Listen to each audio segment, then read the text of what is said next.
నమస్తే, welcome back to IT media. నేను మీ ఝాన్సీ. నిద్రలేమి సమస్యలు జనరల్గా పెద్దవాళ్ళల్లో మ్యారేజ్ అయిపోయిన తర్వాత ఇంట్లో సమస్యల వల్ల నిద్రలేమి సమస్యలు వస్తూ ఉంటాయి. నైట్ అంతా నేను పడుకోలేదు, ఆలోచిస్తూ ఉన్నానని చెప్తూ ఉంటారు. అలాగే పెద్దవాళ్ళలో 40, 50, 60+ వాళ్ళల్లో కూడా జనరల్గా నిద్ర పట్టలేదు అని చెప్తూ ఉంటారు. బట్ ఇప్పుడు యంగ్ జనరేషన్స్లో కూడా 30 ఇయర్స్కి కూడా నిద్రలేమి సమస్యల్ని ఫేస్ చేస్తూ ఉన్నారు. అలాగే దానివల్ల ఇంకెన్నో సైడ్ ఎఫెక్ట్స్, హెల్త్ ఇష్యూస్ కూడా కొని తెచ్చుకుంటున్నారు. మరి ఈ నిద్రలేమి సమస్యలు ఎందుకు వస్తాయి? మనం తీసుకున్న ఆహారం వల్ల, మన లైఫ్ స్టైల్ వల్ల ఎలా ఉంటే మనం చక్కగా నిద్రపోవచ్చు, ఈ హెల్త్ ఇష్యూస్ నుంచి తప్పించుకోవచ్చు.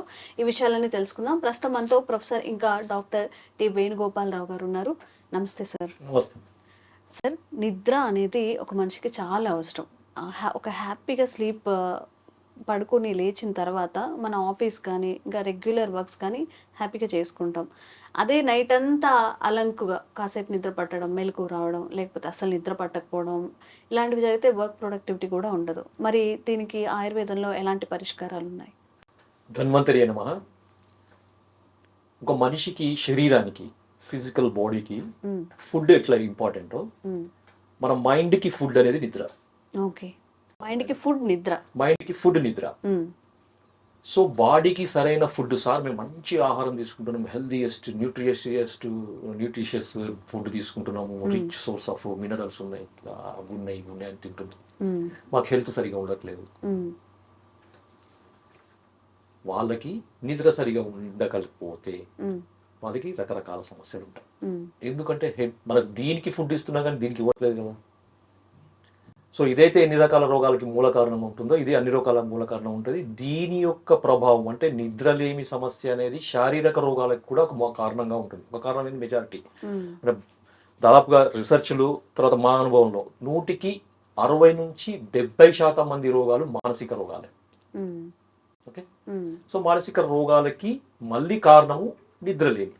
కొన్ని రకాల మానసిక రోగాలకు, అన్ని రకాలు కాదు, నిద్రలేమి అనేది కూడా ఒక సమస్య. అయితే దీనికి మనకి ఆయుర్వేదంలో ఒక చిన్న రెమెడీ చెప్తాను నేను. చాలా సింపుల్ రెమెడీ, ఎఫెక్టివ్ రెమెడీ, అందరూ వాడుకోవచ్చు. ఓకే, దీంట్లో 4 రకాల మూలికలు ఉంటాయమ్మా. 4 రకాలు. ఒకటి వచ, రాసుకోండి అందరు. వస కొమ్ములు అంటారు కదా, వస అంటే ఆయుర్వేదంలో వచ అంటారు, తెలుగులో వస అంటారు. వస పోసిన పిట్ట వాగుతుంది. రెండవది ఆమ్లకి అంటే ఉసిరికాయ, ఉసిరికాయ కూడా తెలుసు అందరికి. మూడవది సరస్వతి ఆకు. ఓకే, 4వది అశ్వగంధ. ఓకే, వీటిని 1:2:4:8 రేషియోలో తీసుకోవాలన్నమాట.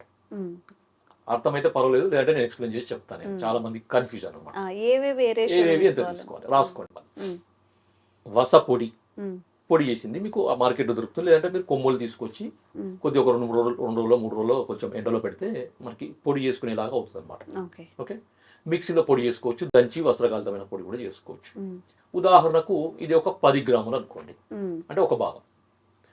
రెండవది ఉసిరికాయ పొడి, ఇది 2 భాగాలు, అంటే ఒక 20 గ్రాములు. 10 గ్రాములు వస పొడి, 20 గ్రాముల ఉసిరికాయ పొడి. మూడవది ఏంటంటే మనకి సరస్వతి ఆకు. ఓకే, ఇది 4 భాగాలు, అంటే 40 గ్రాములు. ఓకే, ఒక భాగము అంటే 10 గ్రాములు, మళ్ళీ చెప్తాను మళ్ళీ మొదటి నుంచి. 10 గ్రాములు వసపొడి, 20 గ్రాములు ఇది ఇంతకుముందు ఉసిరికాయ పొడి, తర్వాత 40 గ్రాములు సరస్వతి ఆకు, తర్వాత 80 గ్రాములు అశ్వగంధ పొడి, అంటే 8 భాగాలు అశ్వగంధ పొడి. సో వీటన్నిటిని ఇప్పుడు నేను చెప్పిన రేషియోలో మిక్స్ చేసుకోండి. మీ మందు తయారైపోయింది, హ్యాపీగా తయారైపోయింది, సింపుల్గా తయారైపోయింది. తెచ్చుకోండి, కలుపుకోండి, ఒక డబ్బాలో స్టోర్ చేసుకోండి. ఎయిర్ టైట్ కంటైనర్లో మంచిగా స్టోర్ చేసుకోండి. ఓకే, మందు తయారైపోయింది. ఇక సెకండ్ వచ్చేసింది వాడే విధానం ఎట్లా. సో మామూలుగా దీన్ని ఏంటంటే రాత్రి పడుకునే ముందు ఒక టీ స్పూన్, 1/2 టీ స్పూన్ నుంచి 1 టీ స్పూన్, కొంతమందికి 1/2 టీ స్పూన్ సరిపోతుంది, కొంతమంది టీ స్పూన్ సరిపోతుంది. ముందు 1/2 టీ స్పూన్ నుంచి స్టార్ట్ చేయండి. కొంతమందికి 1.5 టీ స్పూన్ కూడా వేసుకోవచ్చు, 2 టీ స్పూన్స్ కూడా వేసుకోవచ్చు. ఎటువంటి నష్టం ఉండదు. దీంట్లో ఏముందమ్మా, ఉసిరికాయ ఉంది, తర్వాత బ్రాహ్మి ఉంది, కొంచెం వసం ఉంది, తర్వాత అశ్వగంధం ఉంది, ఏం సమస్య ఉంది. సో దీన్ని, ఈ పొడిని నోట్లో వేసుకొని కొంచెం వేసుకొని నీళ్లు తాగి తర్వాత పాలు తాగండి. పాలలో కలిపి తాగుద్ది, ఎందుకంటే దీంట్లో వసం ఉంది కాబట్టి ఈ వస ఏం చేస్తుందంటే మనకి పాలతో కలిసినప్పుడు వామిటింగ్ సెన్సేషన్ వస్తుంది. ఓకే. కాబట్టి కొంచెం కొంచెం కొంచెం కొంచెం నోట్లో వేసుకొని నీళ్లు తాగి తర్వాత మీరు ఒక అరకప్పు పాలు తాగండి, లేకపోతే కప్పు పాలు తాగండి, మీ ఇష్టం. షుగర్ లేని వాళ్ళు ప్లెయిన్గా తాగండి, షుగర్ ఉన్న వాళ్ళు చక్కెర కలుపుకొని తాగండి. ఇది కూడా అడుగుతారు అనమాట, షుగర్ వేసుకోవాలా? షుగర్ లేని వాళ్ళు షుగర్ కలుపుకొని తాగండి, షుగర్ ఉన్న వాళ్ళు షుగర్ లేకుండా తాగండి. సింపుల్. ఓకే. రాత్రి పూట పడుకుంటప్పుడు మీరు వేసుకోండి. ఇది ఎప్పుడు అంటే మనకి డిన్నర్ అయిన తర్వాత మినిమం ఒక 1 అవర్ గ్యాప్ ఉండాలమ్మా. సార్ నేను డిన్నర్ చేసినా ఇప్పుడు నాకు నిద్ర వస్తుంది చేసుకొని పడుకోవాలి అట్లా ఉండదు. ఎందుకంటే మనకి తీసుకున్న ఆహారము మనకి డైజెషన్ ట్రాక్లోకి రావాలన్నమాట, స్టమక్ నుంచి మనకి ఇంటెస్టైన్స్కి రావాలి. అప్పుడే ఇప్పుడు తీసుకున్న ఫుడ్ అనేది తీసుకున్న ఈ మెడిసిన్ అనేది ఈ ఫుడ్తో ఇంటరాక్ట్ కాకుండా డైరెక్ట్ అబ్జర్వ్ అవుతుంది అనమాట.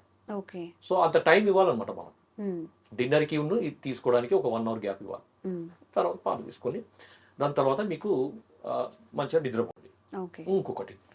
ఇంకొక క్వశ్చన్ ఏంటంటే, ఇది వేసుకోగానే నిద్ర పడుతుందా? ఇది సెడేటివ్ కాదు, ఇంగ్లీష్ మెడిసిన్స్ కావు ఇవి సెడేషన్ ఇచ్చే మెడిసిన్స్ కావు, ఇవి దోషాలను బ్యాలెన్స్ చేసేది. ఎందుకంటే మనకు నిద్ర లేమి, నిద్రా నాశము, నిద్రక్షయం ఇవన్నీ కూడా రకరకాల వేరియంట్స్ అనమాట. స్లీప్ డిజార్డర్స్లో వేరియంట్స్, అది పెద్ద ఎక్స్ప్లెనేషన్ ఉంటుంది దానికి. సో మెయిన్గా బేసిక్గా దోషాలు వాత పిత్త దోషాలు అనమాట.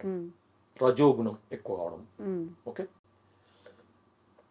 రజోగుణము తమోగుణం ఎక్కువ కావడం. మెయిన్గా రజోగుణం అంటే రజోగుణానికి సంబంధించి వాత పిత్త దోషాలు అనమాట. మనసుకి దోషాలు సత్వ రజో తమ గుణాలు, శారీరక దోషాలు వాత పిత్త కఫాలు. సో రజోగుణం అంటే ఒక దోషమే, ఆ దోషం ఎక్కువైనప్పుడు మనకి నిద్రలేమి వస్తుంది అనమాట.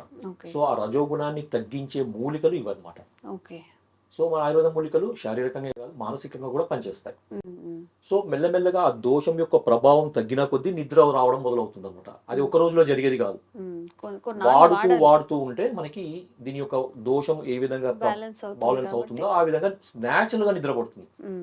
సో ఒకసారి దోషం అనేది బ్యాలెన్స్ అయినప్పుడు మీకు మళ్ళీ మంద అవసరం ఉండదు, అలవాటు ఉండాలన్నమాట. హ్యాబిట్ ఫార్మింగ్ అనేది ఎట్టి పరిస్థితుల్లో చాలా ఇంపార్టెంట్ అన్నమాట.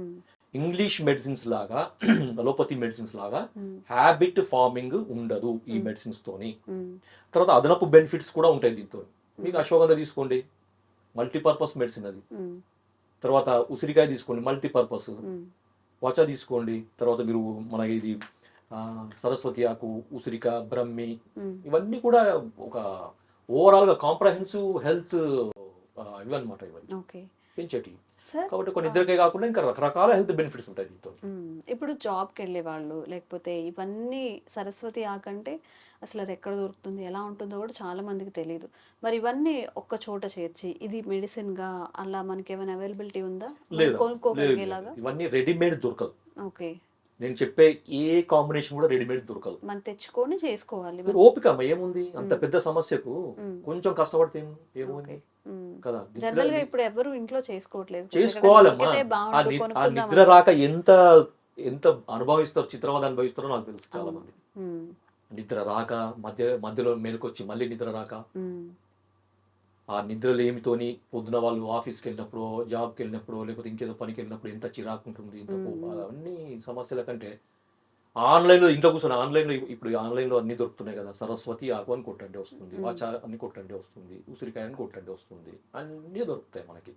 తెచ్చుకొని కలుపుకోవడం ఎప్పుడు నేను చెప్పిన రేషియోలో 1:2:4:8. ఓకే, ఈ రేషియోలో కలుపుకొని మందు తయారవుతుంది, వాడుకోండి, ఏముంది దానికి.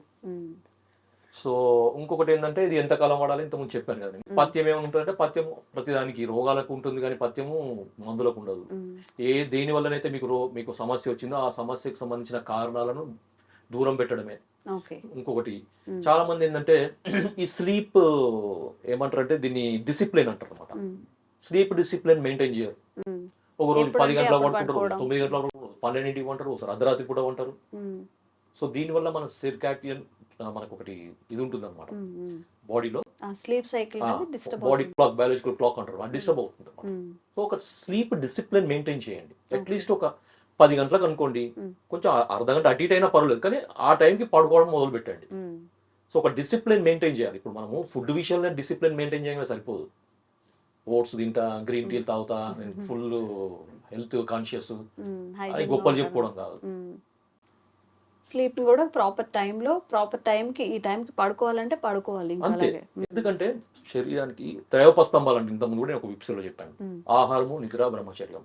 సో శరీరానికి ఆహారం ఎంత ముఖ్యమో మనసుకి నిద్ర, ఫుడ్ అంతే ముఖ్యం. అంతే. మనసుకి ఆహారము, ఫుడ్. మనం దానికి సరైన ఫుడ్ ఇవ్వము. 90% మంది శరీరానికి ఇచ్చినంత విలువ ఫిజికల్ బాడీ అంటే మనకి కనబడే శరీరానికి ఇచ్చినంత విలువ కనబడని మనసుకి ఇవ్వరు. ఫుడ్ ఇవ్వలేదు, ఫుడ్ లేదు. సో దానికి సంబంధించిన సరైన ఆలోచనలు, మంచి ఆలోచనలు కూడా ఒక ఫుడ్డే. ఓకే. నిద్రతో పాటు ఆలోచన విధానం. అందుకనే యమ నియమాసన ప్రాణాయామ ప్రత్యాహార ధ్యాన ధారణ ధ్యాన సమాధి అని యోగాలు చెప్తారనమాట. సో యమ నియమం అంటే కోడ్ ఆఫ్ కండక్ట్ అనమాట. సరైన మనకి కండక్ట్, మన ఏమంటారు, మన క్యారెక్టర్ విషయంలో సరైన విధంగా ఉండడం. తర్వాత ఇంకొకటి ఏంటంటే మనకి ప్రాణాయామం ఒకటి చేసుకోవాలమ్మా దీనికి నిద్ర కొరకు. దాంట్లో మార్నింగ్ టైంలో కానీ మధ్యాహ్నం కానీ నైట్ కానీ మీరు ఎప్పుడైనా ఎప్పుడు టైం దొరికినా చేసుకోవచ్చు. దీనికి ఒకటి టైం బౌండ్ రిస్ట్రిక్షన్ ఏం లేదు. ఓకే. దీనికి చేయాల్సింది ఏంటంటే చంద్రనాడి శోధనం చేసుకోవాలన్నమాట. చంద్రనాడి అంటే లెఫ్ట్ సైడ్ ఉండేది. ఓకే. ఎడమ వైపు ఉండేది. ఇది ఈడ, ఇది పింగళ. సో ఇది చంద్రనాడి, ఇది సూర్యనాడి అన్నమాట. సో చంద్రనాడిని యాక్టివేట్ చేసుకోవాలి అంటే సూర్యనాడి మనకు ఆపేసి చంద్రనాడిని యాక్టివేట్ చేసుకోవాలంటే దీని నుంచే పీల్చుకొని దీని నుంచి గాలి పీల్చి వదులుతూ ఉండాలి.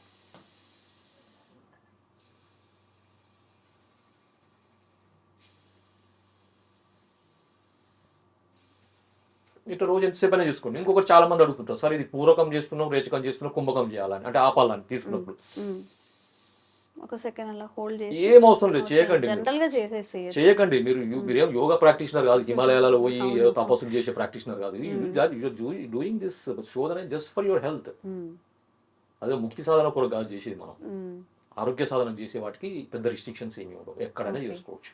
టీవీ చూసుకుంటూ చేయండి, ఎవరితో మాట్లాడుకుంటూ చేయండి, జర్నీ చేసినప్పుడు చేసుకోండి, ఏం నష్టం లేదు. ఏం చేస్తున్నారు, you are taking breath in a systemic manner, proper way, అంతే. సో దాన్ని ఎడమ వైపు మనకి చంద్రనాడి కాబట్టి ఇది ఎంత చలువ ఎక్కువ అవుతే నిద్ర అంత బాగా పడుతుంది. ఎందుకంటే నిద్ర రాకపోవడానికి కారణం వేడి, పిత్తం, వాతం.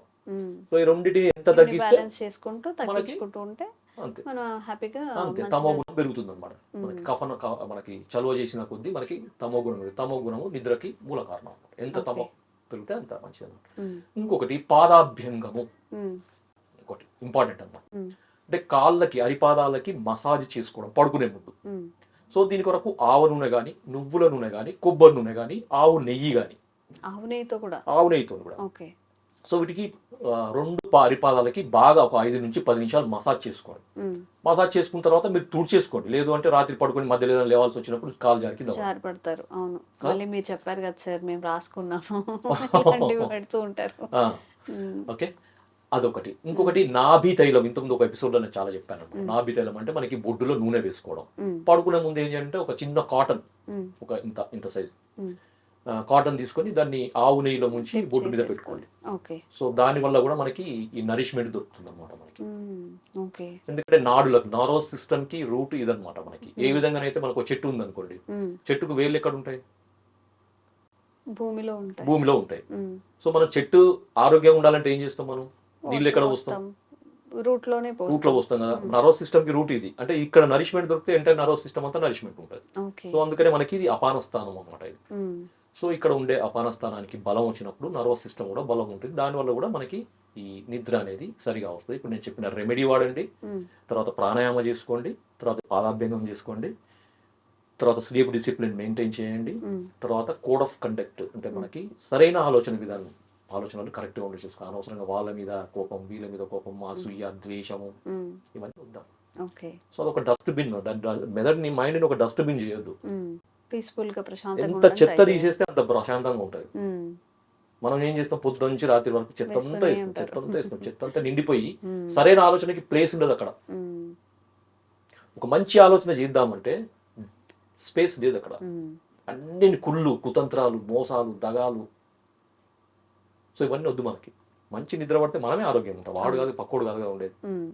మనం మంచి ఆలోచన చేస్తే మనం మంచిగా ఉంటాం. మనం చెడు ఆలోచన చేస్తే మనమే చెడిపోతాం. కుళ్ళు అనేది మనల్నే తింటుందమ్మా. కుతంత్రం మనల్నే తింటుంది, అసూయ ద్వేషం ఇవన్నీ మనల్నే తింటే పక్కోళ్ళం కాదు. అందరు అనుకుంటారు ఈ పక్కోళ్ళ మీద ఏడుదాం, ఏడుపు అనేది నిన్ను దహిస్తుంది, పక్కోళ్ళం కాదు, వాళ్ళు బాగానే ఉంటారు.